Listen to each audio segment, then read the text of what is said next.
It was late at night on August 30th, 2003, in Las Cruces, New Mexico. A 22-year-old college student named Katie Sepich had just left a party. She was upset, walking home alone, and didn't have her keys. By the next morning, she had disappeared. Her phone and purse were found, even her shoes. But Katie was nowhere to be seen. At first, no one could imagine what had happened.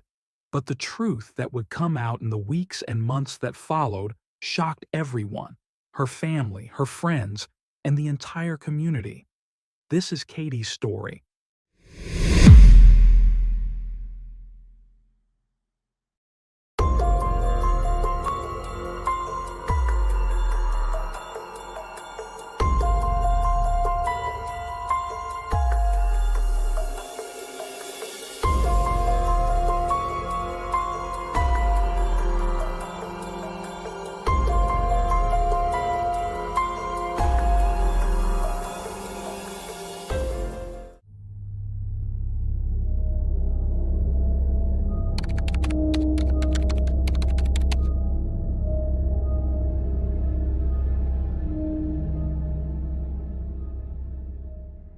Katie Sepich came into the world on December 26, 1980, in the quiet town of Carlsbad, New Mexico. She was the firstborn of Dave and Jayanne Sepich, growing up alongside her younger siblings, AJ and Carolyn. From early on, Katie stood out, not just as the eldest, but as someone with a strong presence. She had a natural ability to take charge, yet never lost sight of being warm and protective toward the people she loved. To her brother AJ, Katie was more than a sister. She was a confidant and a guardian. Beneath her commanding nature was a vibrant sense of humor. Friends often described her as the kind of person who could make you laugh until your stomach hurt, even if the joke was on her. She was quick-witted and self-deprecating, able to turn any awkward moment into something charming and funny. People were drawn to Katie. Her confidence, her charm, and her genuine spirit made her well-loved wherever she went. Katie was studying business administration at New Mexico State University, and it was a field that suited her perfectly. Smart, calm under pressure, and driven, she had all the qualities of a future leader. She lived in an apartment on the east side of Las Cruces, conveniently close to campus. To help with expenses, she also worked part-time at a buzzing Mexican restaurant that was popular with locals and students alike. Though she was steadily working toward her degree, Katie wasn't entirely sure what came next. Her mother, Jayanne, once said Katie dreamed big. She wanted to leave her mark on the world, to make a real difference. She didn't have a clear path yet, but she knew she was meant for something extraordinary. At the time, Katie was in a relationship with Joe Bischoff, a fellow student studying biochemistry. The two were inseparable, deeply in love and full of plans for the future. Joe even gave her a diamond ring, a promise for the life they envisioned together after graduation. After earning her bachelor's degree, Katie was planning to continue with a master's program, while Joe returned to his hometown of Gallup for a new job. They weren't broken up, just taking different steps forward in their lives, still committed, still making time for each other whenever possible. But the future Katie had envisioned never came. On the night of August 30th, 2003, during Labor Day weekend, Katie, Joe, and her roommate Tracy attended a college party in a neighborhood not far from Katie's apartment. The plan was simple: enjoy the night and crash at the house afterward. But by morning, things had taken a terrifying turn. Tracy woke up to find Katie gone. Her purse, keys, and phone were all still at the house. Joe was there, but Katie had vanished. The two friends began calling everyone they could think of. When no one had seen her, they contacted Katie's parents, who were just as confused and concerned. By August 31st, Katie was officially reported missing. That same day, a horrifying discovery was made. Local residents passing near an old landfill site in Las Cruces stumbled upon something in the dirt, what appeared to be a woman's body. Police were called immediately. The scene was gruesome. The woman had clearly endured a violent assault. Her clothes had been removed, and she bore injuries that suggested she fought hard to defend herself. There were burns on the body, hinting that the attacker may have tried to set her on fire. Detectives also found fresh tire tracks nearby, suggesting that the body had been transported and left there after the crime took place elsewhere. Although her identity hadn't yet been confirmed, the recent missing persons report gave detectives a strong suspicion. Katie's father, Dave, was brought in to identify the body, and to his heartbreak, it was Katie. Investigators turned their attention to the people closest to her, starting with Joe and Tracy. Joe explained that they'd been at the party together, but at some point, Katie disappeared. He assumed she had simply gone home early. Only the next morning, when she didn't show up or respond, did he realize something was wrong. Meanwhile, another team of officers checked out Katie's apartment. What they found raised even more questions. Just below her bedroom window, a pair of women's shoes lay haphazardly discarded. They were Katie's. Looking up, detectives saw that the window screen had been removed and tossed aside. Nothing appeared to be broken, but it was clear someone had tried to get in or out. This led them to a possible scenario. Katie may have returned home from the party, realized she didn't have her keys, and decided to climb through her bedroom window to get inside. But whatever happened after that remains unclear. At first, it seemed like Katie Sepich had simply gone home from the party, exhausted and not wanting to walk back later to grab her things. That's what her friends assumed anyway. But while they believed she was safe at home, investigators were piecing together a much darker possibility, one where Katie was attacked after returning to her apartment. But by whom? Was it a random predator, or did someone close to her have something to do with it? And most puzzling of all, why did Katie suddenly leave the party? Detectives circled back to question her friends once more, hoping to close some of the gaps in their timeline. That's when they discovered the reason Katie left. She had caught Joe, her boyfriend, kissing another girl at the party. Katie had stormed off, hurt and furious. This discovery put a new spotlight on Joe, not just because of the betrayal, but because he hadn't mentioned any of it during his initial interviews. When he was first questioned, Joe claimed to have no idea why Katie left. Now it seemed he had been keeping a crucial part of the story to himself. Understandably, this raised serious red flags. Joe later admitted that Katie was upset with him and left the party because of what she saw. He added that he drove past her house afterward to check on her and even tried calling her the next morning. But this only deepened the investigators' suspicions, because Joe knew Katie had left her phone behind at the party. Why would he call a phone he knew she couldn't answer?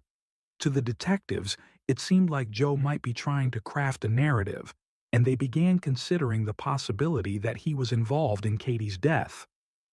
But they needed proof, and that meant DNA. Katie's attacker had left behind biological evidence, including skin under her fingernails, and DNA was also found on her body. This was the early 2000s, so DNA testing was possible, though not as advanced as today. Still, it was enough to rule suspects in or out. But when investigators asked Joe to submit a DNA sample, he flat out refused. That refusal sent shockwaves through the investigation. Katie's loved ones were devastated. Joe had been a part of their lives, someone they believed their daughter loved deeply. Now, he was being uncooperative during the most crucial time. To Katie's family, it felt like betrayal on top of tragedy. Police were stuck. Their strongest lead was now stonewalling them. Without a DNA sample, they had no way to directly link or eliminate Joe as the suspect. In the meantime, they interviewed and tested every man who'd been close to Katie. But time after time, The DNA came back with no match. Joe remained under quiet surveillance, but he didn't do anything that screamed guilt. It left detectives frustrated and confused. Months passed. Then came a break. Investigators learned that Katie and Joe had been intimate on the night of the party. This led them to collect and test the bedding in Katie's apartment. Male DNA was found, presumably Joe's, but when it was compared to the DNA from the crime scene, there was no match. That was a huge moment. If the DNA on the bed belonged to Joe, then the DNA on Katie's body came from someone else. But to be certain, and to officially clear him, they needed Joe's DNA to compare directly. This time, Joe agreed. He finally submitted a sample, and when the results came back, it was confirmed. He wasn't the killer. Joe later explained his hesitation. He feared that since he and Katie had been physically close that night, his DNA might be misinterpreted and used against him. While his fear might have been valid, his silence cost the investigation valuable time. 3 whole months, in fact, during which Katie's case stalled. With Joe ruled out, detectives had to start over. Now, the working theory was that Katie's killer was a stranger. Using the DNA collected at the scene, investigators were able to extract a partial ethnic profile. It suggested the suspect was a Hispanic male. And the tire tracks near Katie's body? They were believed to come from a pickup truck. A Hispanic man, possibly driving a pickup. That was all they had to go on. Leads came and went. Every known offender in the region was investigated. Katie's parents even offered a $100,000 reward for information that could help solve the case. But nothing came up. Nothing stuck. The momentum of the investigation began to fade, and the weight of silence grew heavier for Katie's family. Katie's mother refused to let her daughter become another cold case. She fought hard to keep Katie's story alive, speaking out and pushing for answers. Still, days turned into weeks, then into years. Then, in December of 2006, a breakthrough came. A DNA match had finally been found. The DNA belonged to a 27-year-old man named Gabriel Avila. At the time of the match, Avila was already serving time in prison for aggravated burglary and assault. That conviction, committed just 3 months after Katie's murder, is what led to his DNA being uploaded to the system. In that case, Gabriel had broken into a home while armed with a knife, planning to rob and potentially harm the woman living there. What he didn't expect was that the woman had a roommate. Spooked by the unexpected presence, Avila fled the scene. He was arrested shortly after, but was released on bond, and then vanished. For over a year, Gabriel remained in hiding. Eventually, authorities tracked him down, and he was convicted for the 2003 burglary attempt. He was sentenced to 9 years behind bars. Now, thanks to that conviction, police had a name tied to the DNA that had haunted them for years. Investigators immediately began building a case, digging into Gabriel Avila's background. They found out he had once been married, and they decided to speak with his ex-wife to learn more. That interview brought a chilling revelation. Back in 2003, Gabriel owned a pickup truck, the same type of vehicle suspected of being used to dump Katie's body. But what truly blew the case wide open was what Gabriel's ex-wife discovered in the truck's cup holder years earlier: a diamond ring. It wasn't just any ring. It was the same one Joe had given to Katie, a piece of jewelry she wore every single day. Her parents had even mentioned its absence when her body was found. For some reason, Gabriel had kept the ring. His ex-wife, believing he was cheating, had hung onto it as proof. What she didn't realize was that this ring would become the key piece of evidence linking Gabriel directly to Katie's murder. 3 years later, she still had the ring. She handed it over to detectives who now had a physical item stolen from Katie, one that had stayed in the killer's possession all this time. With this new evidence, police headed to the prison to confront Gabriel. At first, He denied everything. He claimed not to know Katie. But the moment they placed the ring in front of him, his entire demeanor shifted. The facade crumbled. Gabriel Avila confessed.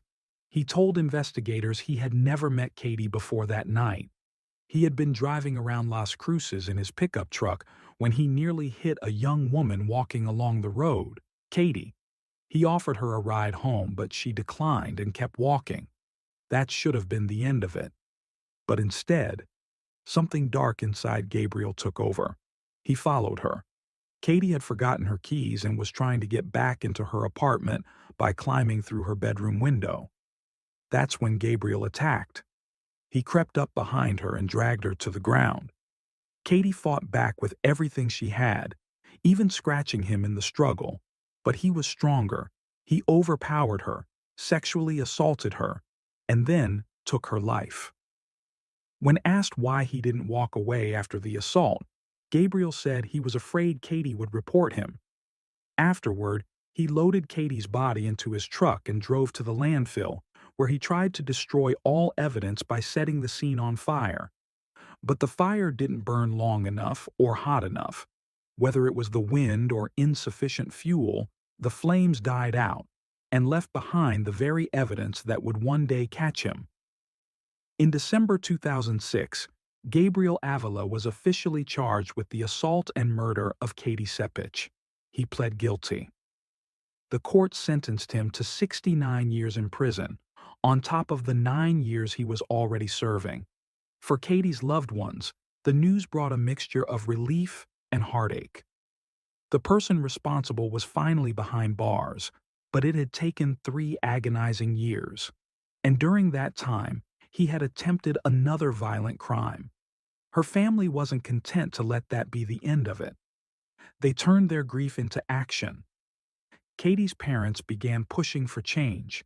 They advocated for legislation that would ensure that DNA is collected at the time of arrest for violent crimes, not after conviction. Their efforts led to the creation of the Katie Sepich Enhanced DNA Collection Act of 2010, better known as Katie's Law. This legislation aimed to empower law enforcement by using DNA technology earlier in the process. It allowed DNA to be collected from individuals arrested for serious crimes like murder, assault, abduction, and stalking. The goal was clear: catch dangerous individuals before they could harm anyone else. In a way, Katie did change the world, just not in the way anyone could have imagined. Her story inspired a national movement and helped bring about a powerful legal tool that continues to bring justice to families across the country. Katie's absence is felt deeply by those who loved her. Her smile, her spark, and her dreams live on in their hearts. And while no sentence could ever erase their pain, the Sepich family finds comfort in knowing that their daughter's legacy is protecting others and that she will never be forgotten. Katie had her entire life ahead of her, one filled with potential, ambition, and love. But in a single moment, a complete stranger took that all away. What remains is a story that is both heartbreaking and inspiring. A story of unimaginable loss, relentless pursuit of justice, and a family that refused to let their daughter's light be extinguished.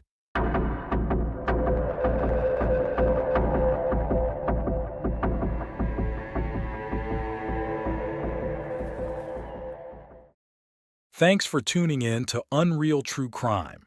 If you're intrigued by mysteries from around the world, check out our new channel, Latin Crimes, where we dive into the gripping true crime stories of Latin America. Don't miss out. Subscribe now for more thrilling investigations.